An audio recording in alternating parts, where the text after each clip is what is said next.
आज दोस्रो दिनको मिनी भ्लगमा सबैजनालाई स्वागत छ। भर्खर अफिसबाट आइपुगे।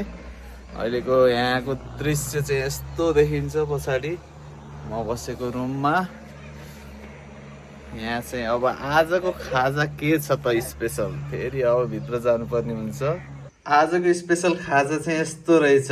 यो चिउरा, दालमोठ मिसाएको चिउरा हो, यो फ्रेन्च फ्राइज अनि काँक्रा, यहीँको लोकल काँक्रा हो।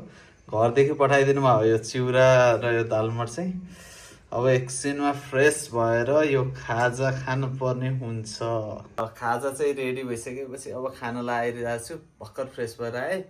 अब हामीसँग मायोनिज पनि छ। मायोनिज त यहाँ पाइँदैन, रुकुममा चाहिँ पाइँदो रहेछ खासै। त्यही भएर यो मायोनिज चाहिँ पोखरा भाटबटिनदेखि नै लिएर आएको। हामी आउँदाखेरि नै लिएर आएको थियौँ। अब चाहिँ खाजा खानुपर्छ। खाजा खाएर फेरि तेल स्कुटरमा तेल पनि हाल्न जानुपर्ने भएको छ। धेरै भयो तेल हाल्न नभएको। उता खलङ्गा टाढै जानुपर्छ। 5-7 किलोमिटर टाढै छ होला, 5-7-8 किलोमिटर छ होला। त्यही भएर अब यो खानुपर्ने हुन्छ।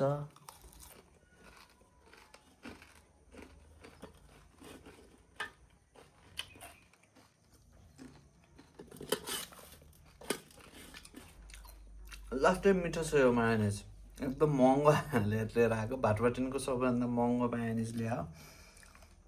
त्यही भएर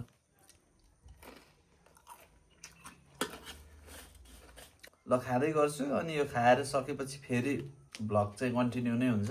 ल हामी अब तेल हाल्न जान लागेको। भर्खर खाजा खाएर सकियो। अब तेल हाल्न जाँदैछौँ। मौसम यस्तो आनन्दको छ, चिसो छ। पानी पर्ने थियो हिजो अस्ति चाहिँ, आज चाहिँ परेको छैन।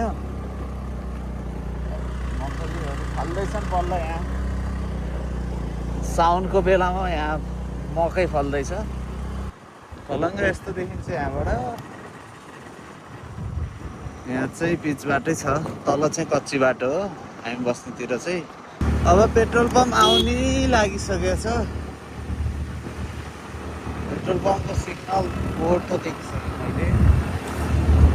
त्यहाँबाट त्यही 5 किलोमिटर, ट्याक्क 5 किलोमिटर जति रहेछ। पेट्रोल चाहिँ पाइएको छ कि पाइएको छैन त्यो चाहिँ थाहा छैन। बरु न खुल्ला रहेछ।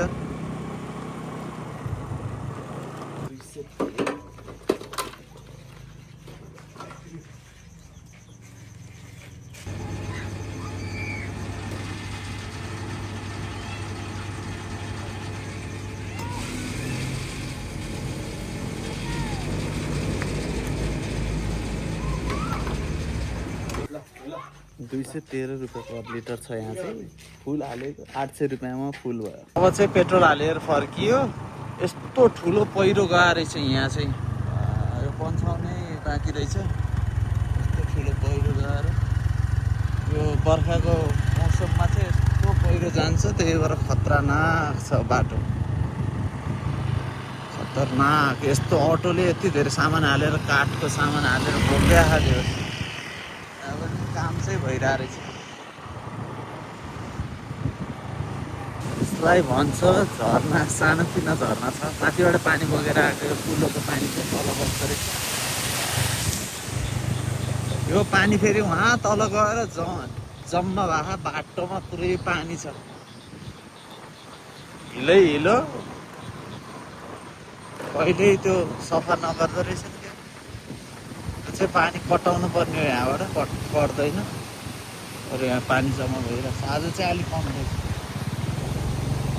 ल आजको भ्लग पनि यहीँ इन्ड हुन्छ। लाइक, सब्सक्राइब, सेयर सब गर्नु होला। By by.